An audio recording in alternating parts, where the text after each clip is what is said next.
Hey, well, hello everyone. I'm Dr. David Ajibade, and I'm testing StreamYard. Apparently, they made some changes here where it's not going to record. I'm just seeing this for the first time. Anyway, so I'm going to be talking about brain changes as you approach or pass midlife. So from your 40s onwards. And I got to tell you, when I was studying, I've been treating and teaching and studying dementia now for years. And what kept on coming up was this whole thing about midlife, like in your 40s. That's when, if you've had diabetes in your 40s, there's a greater chance that you're going to have dementia. Or if you've had uncontrolled hypertension, if it starts in your 40s. Same thing with, like I mentioned, with diabetes, same thing like I mentioned, same thing with hearing loss, loss of smell, and so on. It seems as if that whole midlife period seems to be like the magic number, for lack of a better word, when things begin to kind of go south. And after studying some time for a while, I found out that, well, that's when our natural forces, our natural physical strength begin to diminish. So let me put it this way: in your early to mid 20s are when you've reached peak physical and mental fitness. That's if you don't do anything at all. So your mental strength is at its best. Your ability to memorize, to do tough calculations, to sustain energy, sustain thinking, sustain whatever. I mean, it all comes naturally without much working for it. Same thing physically. Your muscles are well built and it's easy. You do a few exercises and you become a lot defined, a lot better. You're bulked up, and so on. But when you get to and of course your bone mass is at its peak. So you get to 30s is when you peak and you plateau. So your 30s, those those gains that you made when you're in your 20s, they sustain you for a while without you really having to do much. You don't have to do all the athletes obviously will have much better results. But even if you did nothing, you just lived your life without really going through any specific training, you would still maintain sort of optimal physical fitness to some degree. It's when you get to your 40s, that's when things, like I said, begin to go south. Same thing happens in the brain.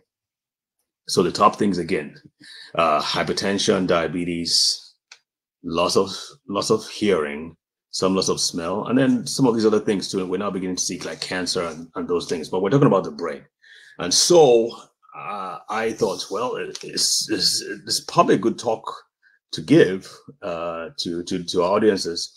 But also, something happened the other day. Someone calls me out of the blue. I haven't seen them in years, or I haven't even heard from them in years, and they're all talking about, oh no, their memory is failing. The individual woke up in the morning with a severe headache, the morning of their 40th birthday. I've never heard this before. The morning of their 40th birthday, had severe headache, and then from then on, they had been struggling with migraines and memory loss and not being able to figure things out, not being able to think.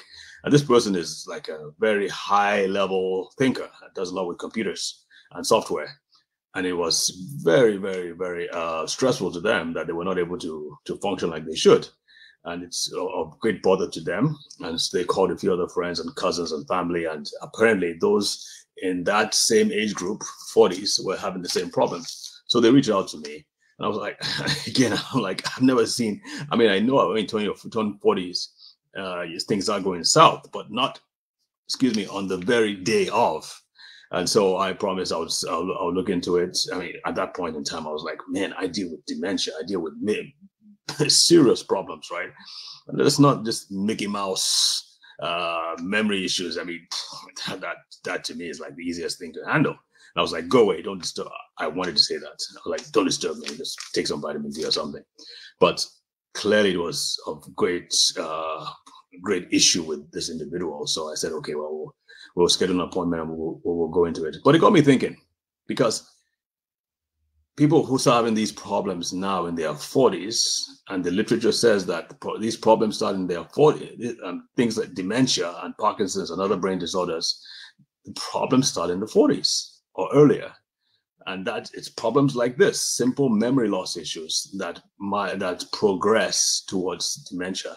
So it makes sense to really take this aspect seriously. And I felt, well, it might be a good idea just to do a whole presentation on it and really cover the basis and say, okay, let's see what is going on, and what you can do about it. So what's going on in the brain, whether it's structurally, biochemically, physiologically. I promise I'm not going to give you any too many technical details, but I just want to give you like an overview of what's going on so that in the final analysis, you be able to take the right actions and protect your brain. Because from what I've seen, a lot of people are just absolutely clueless about the stressors, the threats, the things that are assailing their brains on a daily basis. And since they don't know what constitutes danger to their brains, they are not doing the things they need to do to protect their brains. Again, that's why we're here, and hopefully we'll get a good presentation out of this. This is not being recorded, unfortunately, so I don't know why I'm actually going ahead with this. I'm thinking maybe it might be on Facebook, or it might be seen on Facebook, but I doubt it. I'm just going to go ahead and present. Again, why am I doing this again? Okay, hang on. Let's see. So I'm going to show my slides. Share my screen. Let's do that.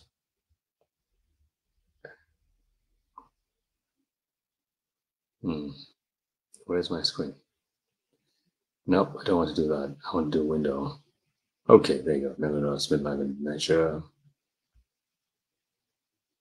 Okay, let me know if you can see my screen. I'm not seeing anybody on the. Okay, so whether or not you can see it, it's too late.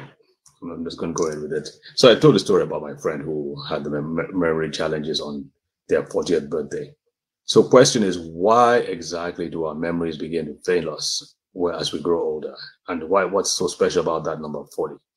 Well, if you think about it, most people get married in their late 20s to 30s. They have kids, they are busy with work, they are going through all the stress, they're still young, they're able to do the running around. So in your 40s is when things begin to kind of settle down into a groove, a routine. You figure most of the things that you need to do out. You're probably ascending in the ranks in your company or your organization. And so, like I said, you settled into a groove. You're not having to be on the lookout. You're not having to keep on scrambling. So while that stress was a good thing or sort of a bad thing, when you're not having to you're not hustling like before, and so most people kind of like just take it easy. They eat their crappy food, especially if they're in the US. They eat a lot of terrible stuff, and then they watch TV, and it's like things are pretty much, they've kind of figured most things out. Plus the fact that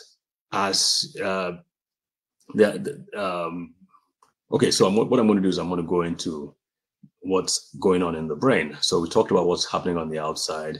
You've got a job, you're probably settled, your kids are, you're not dealing with babies anymore. Your kids are going to school, they're hopefully doing well in school, and so on. So again, you're not out there in this frenetic pace as before. You kind of settled into a groove. That, in a way, you're not going to school anymore. So you're not really tasking your brain like you used to when you were in your 20s or when you were in college. And so that itself is a problem. So but then that's not the only reason why your brain begins to slow down. Because of the time you spend on this earth, I say this a lot in my talks. If you stay out in the rain long enough, you will get wet. And that's what happens. We're in this atmosphere. We're breathing polluted air. We're drinking polluted water and drinks. We're taking sugar. We're taking all kinds of diets that are not helpful to us. We're dealing with stress and so on and so forth. And these things accumulate over the years, and they cause continual, this like a drip thing, continual damage to the brain as we go along. Now, let's talk about specific things. So what we now know is that the brain begins to shrink in your 40s. By the time you're in your 90s, 80s or 90s, you've lost like 10% under normal circumstances. I'm not talking about dementia, but under normal circumstances, you've lost about 10% of your brain's overall weight or mass. In dementia, it's about 30% or more. So you've shrunk, your brain has shrunk. There's what is known as cortical thinning, which is the outer layer of the brain. That's thinning. That's done because you're losing brain cells and you're losing synapses. There's something called the blood-brain barrier, which is like it's like a barrier. It's like a demarcation. It's like a fence between the blood from the heart and the rest of the brain. So it's like it helps to guard against the entry of infections of certain proteins or other chemicals which your brain may not want having in there. It's supposed to be tight and to be very, very, very selective as to what comes in. With age and with damage, like I mentioned, that those gaps become wider and wider, so they allow more harmful things to come in. That's what happens with increased age. Also, those connections called synapses between brain cells, they diminish, they reduce in number. So a lot of things are happening. So those are the structural changes. Let's talk about the physiological changes. As with the rest of the body, there's reduced blood flow to the brain and to parts of the brain within brain regions. There's overall reduction in energy. I don't like having to read from the slides, especially if you can see it. So I'm just going to kind of just pick a few things and to kind of talk about them as we go along. Excuse me. All right. So there are also biochemical changes. And this is one of the things I really want to point out because it's chemicals that run your body.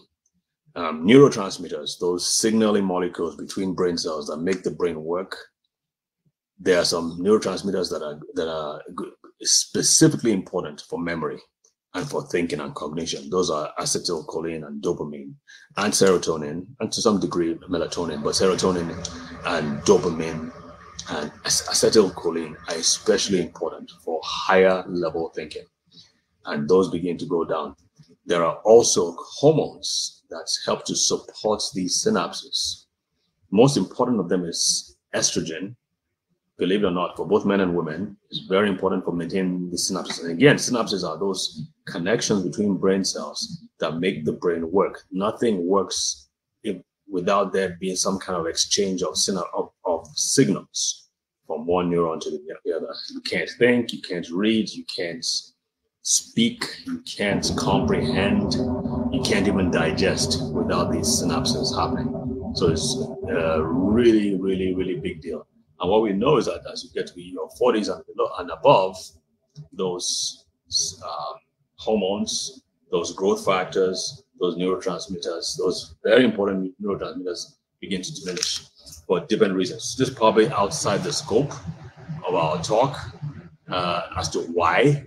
It's probably out of the scope of our talk as to why these numbers go down. We'll probably talk about it later on. Well, bottom line is that with all these changes happening to the brain, it's no wonder that your ability to think and to remember and to sleep and to have overall energy it's no wonder that they are impacted and they are diminished. So that kind of explains what's happening with this person who called me. They were probably took life for granted. They had a baby. Say that they had a baby kind of indicates the sex. So I got to watch out for that. Anyway, so it kind of explains what's going on in the background, doesn't it? Because you're seeing all these drops, and then they've probably been eating this fast foods and all this very, very unhelpful foods all this time, and so all those things combined to really make it a problem. But the question is, are these changes reversible? Can we get back to when we were in our 20s? I don't know about the 20s, but certainly we can reverse many of these downwards trends and help to hopefully bring our brains back to optimal function, especially for the age we're in. But you've got to do certain things. You can't take things for granted anymore. You're 40. Things won't just come to you like before. I remember I would take time off exercising, then I would get back into it, and it'd be like I I never left it. Now, if I take up exercise, if I stop exercising, I see, I feel the strain and the difficulty getting back in shape. So it's a lot harder. So it means that things don't go your way like they used to. So you cannot take things for granted anymore. I want to talk about 5 basic things that you need to pay attention to. 1 is your diet. 2 is your sleep, both quality and quantity. Exercise, your dental health. I mean, like you're probably wondering what in the world does what do the teeth or the mouth have to do with the brain? I got to tell you everything.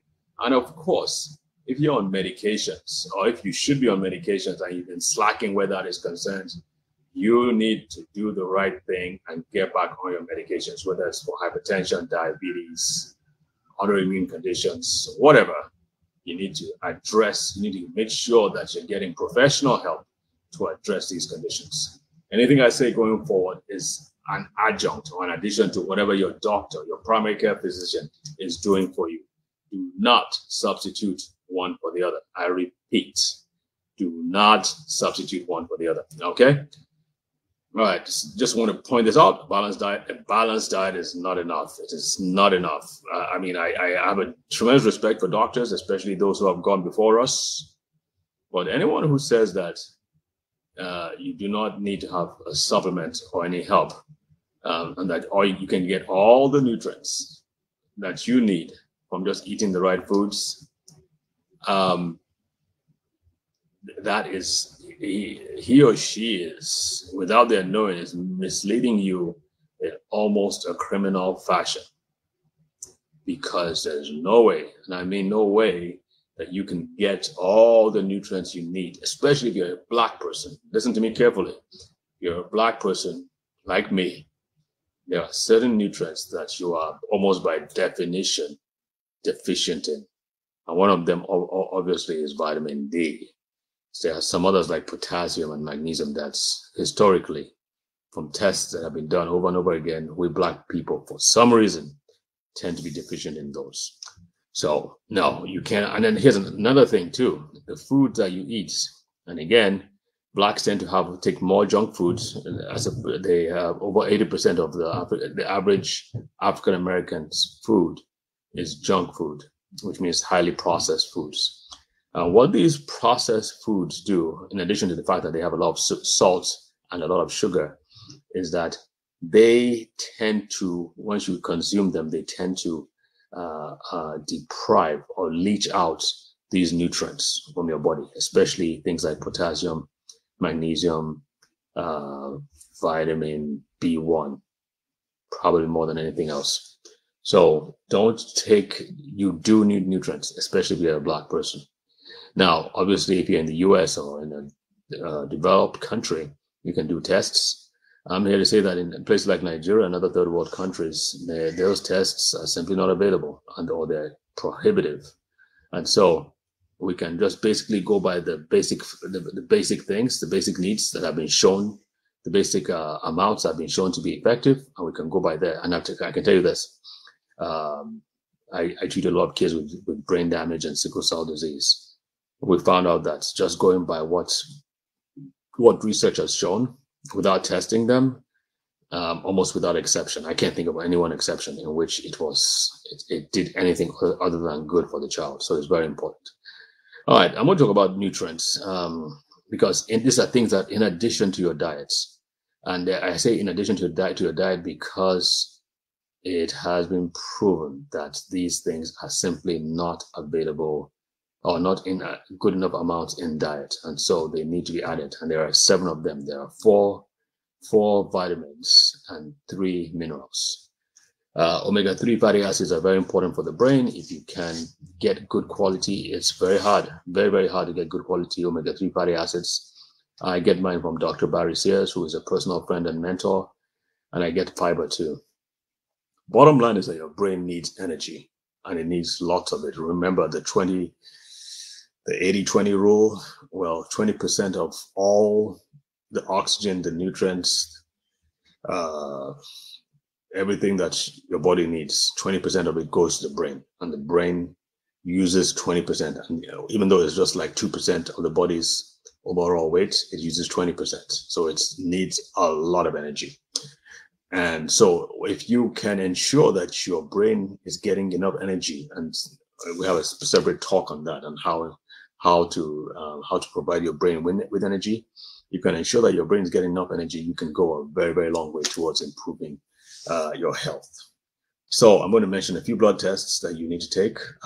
These are 7. If you've noticed, I kind of use the number 7 a lot. But glucose levels, insulin resistance is something that almost nobody talks about.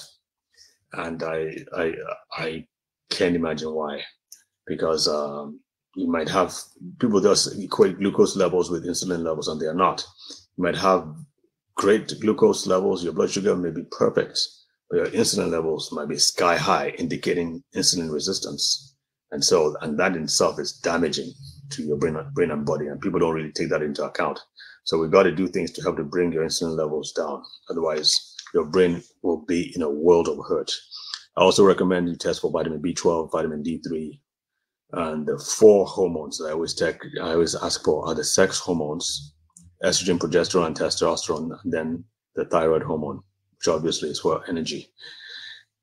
And of course, as we grow older, inflammation in the brain rises. It's not just like major inflammation. It's like this low-grade inflammation, basically meaning that there's an imbalance between your inflammatory level, your inflammatory chemicals, and your anti-inflammatory chemicals.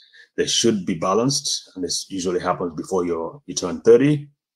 But as you grow older, that inflammation begins to take the ascendancy over the anti-inflammatory mechanisms. It's all about control, and it's all about energy. The more energy your cells have, the better control they will have. And the better control means that things will be in balance. The less energy means less control, and things will be out of balance. So you need energy, you need strength to keep things under control. I've kind of like thrown a few things at you, and these are just general principles.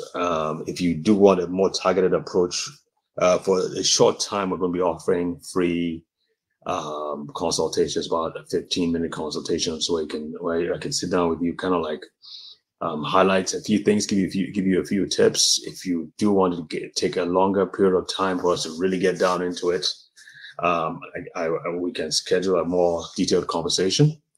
But sometimes people need to have that long talk and have another pair of eyeballs, have professional help, really look at their situation and really say, okay, let's get to the bottom line. Let's get to the bottom of this. What are the root causes, and see how we can rebuild their health from the ground upwards.